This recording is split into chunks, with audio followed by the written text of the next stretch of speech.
Well, a short while ago, I spoke to the Israeli government spokesman, David Mensah.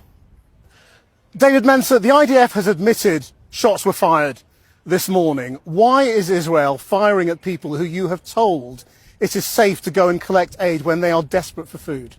First things first, Krishnan, we're trying to divorce Hamas from the aid distribution system because Hamas were taking the aid, profiting the aid. You know, they were charging poor, hungry Gazans to get this food. We're divorcing the two subjects of Hamas and aid distribution to allow hungry Gazans to get the food directly, to be able to feed their families in an orderly way. Now, to the event this morning, Tuesday, the IDF have said that as crowds move towards along the designated routes towards a humanitarian aid distribution point in northern Gaza, Israeli soldiers identified several of those people. They left the approved access route. The incident occurred approximately 500 meters, half a kilometer from the distribution site.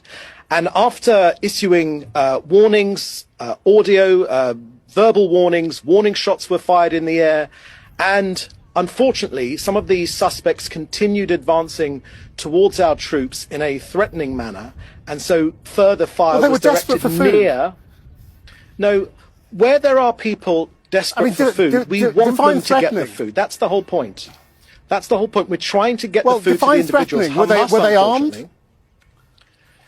The IDF will be able to answer that question directly, but let me tell you, our intention is to get as much food to ordinary Gazans. In the video of the incident on Sunday, the IDF have already released that video, and it showed as clear as daylight. That's a totally separate incident, David. Right, well, but this is very, very important to put this into context. That's a totally separate incident in a different place. No, it's not. And there's no evidence that was even Hamas. It's 2 days before. It's 2 days before, and these are Hamas gunmen firing on their own people, Krishnan. You don't know that. Why they're doing that? There's no evidence for that, and it's in a totally separate incident. Video. Let's keep it to what happened this morning. Let's keep it to what happened this morning. Was anybody armed? Did anybody fire at the IDF? We can't separate the two. We can't separate the two. Now, the IDF said they were advancing in a threatening manner, and obviously they felt their lives were under threat. The IDF operates under international law, not Channel 4 law, international law. And that's why it's very important. The details of this case are very important. Now, the IDF is aware of these reports and also of casualties, and they are reviewing the incident. But look, a couple of things are clear. We are not preventing the arrival of Gazans. The opposite. We want more humanitarian aid sites, and we want more Gazans to collect that food. We're encouraging it. Now, these warning shots were fired David, away from the aid distribution twice now, desperate people who have been starved for weeks have been shot at while trying to collect aid. You are terrifying the population of Gaza even more. They're too scared now to go to collection points because they know they could be shot at by the IDF. So that is precisely the Hamas rhetoric that they want you to publish. It's the facts of what's happened. More than 50 people are dead. No, that's not the facts, Krishnan. You have got the facts wrong, because we've already shown you video of Hamas firing on their own people, because this is the last hand. Yes, we have. We released it on Sunday evening. That is a totally spurious video. It's a spurious video of a different incident the video in a different of Hamas place. Firing? No, the video of Hamas firing on their own people trying to get hold of aid is spurious, is it? I think it's You have no evidence that that was Hamas or it was at the same incident. Okay, that's slightly ridiculous. Sometimes, Christian, you actually advocate for Hamas, and I must say it's bizarre. No, that's offensive, David. And you really shouldn't say things like that. It is offensive to Israel. It's just attacking the media. It is offensive to Israel. It's a talking point, and it just shows you're avoiding the question. The question is... I'm not avoiding the question. This aid operation that you are operating now is ineffective. The UN one worked, and you have stopped the UN distributing aid. The opposite is true. It was the UN who were distributing aid, not Hamas. The opposite is true, Christian. Over 7 million meals have been delivered in 1 week. Aid is reaching civilians, but not Hamas. This is their last hand. Hamas is last hand on the neck of the last hand on the neck of Gaza's people. We're breaking that link. We've even produced a woman-only aid lane, which was launched today, which is protecting vulnerable populations amongst Gazans. Look, reports where there are injuries are going to be investigated, but we've shown already with video, Hamas doesn't want this to work. David. They're not just Hamas injuries. doesn't. I mean, there's a Hamas, pattern here, is the trouble, of Christian, you saying things and Israel saying things that turn out later to be untrue. And that's clearly what's happening here as well. So that is what Hamas wants you to think.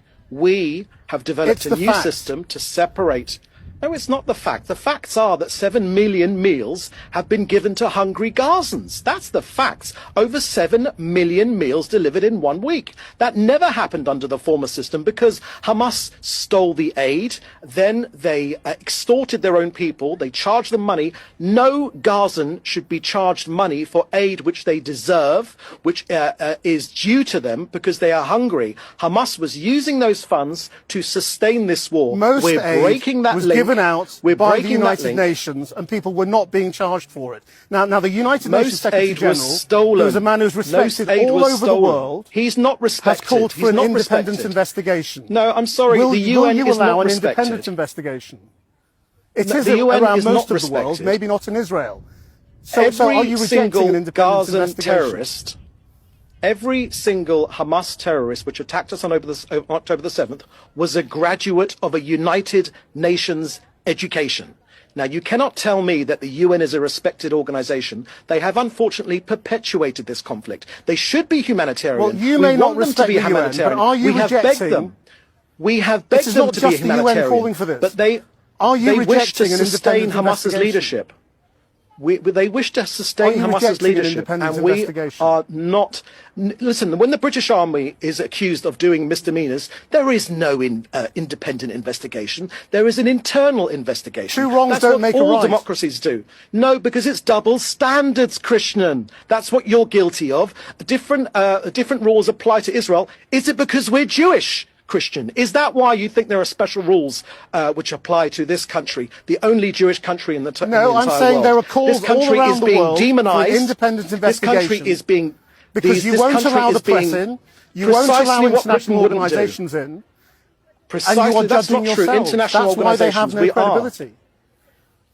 We do have credibility. You're not allowing the international Gazans media in. You do not give free passage to the United Nations. You've expelled UNRWA, the organisation which was dispensing aid, and you're saying that you'll investigate yourselves. It's no wonder people don't trust that. So we're not interested in your trust. Our priority is getting our hostages home, Christian. That's what we care about.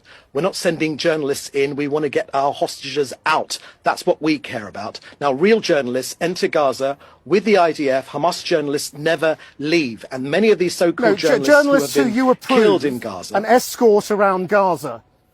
Yeah. Many Most of these real so-called journalists from outside Israel are not allowed into Gaza.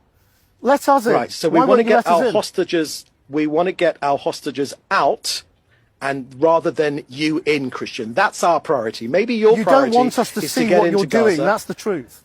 Okay, so the story's on every single screen across the world. So this nonsense, this canard of it's not getting stories not getting out. But not checked by the international media, and it allows you to say what's coming out of Gaza is untrue. So you stop us going in, and you dismiss what's coming out, and so you can carry on saying whatever you want, and you won't allow any independent investigation or scrutiny. Look, when it comes to journalists, we are a free country, we are a free society, we have the most open media of anywhere, hundreds of miles in any direction. But unfortunately, an independent journalist in media in Gaza gets killed.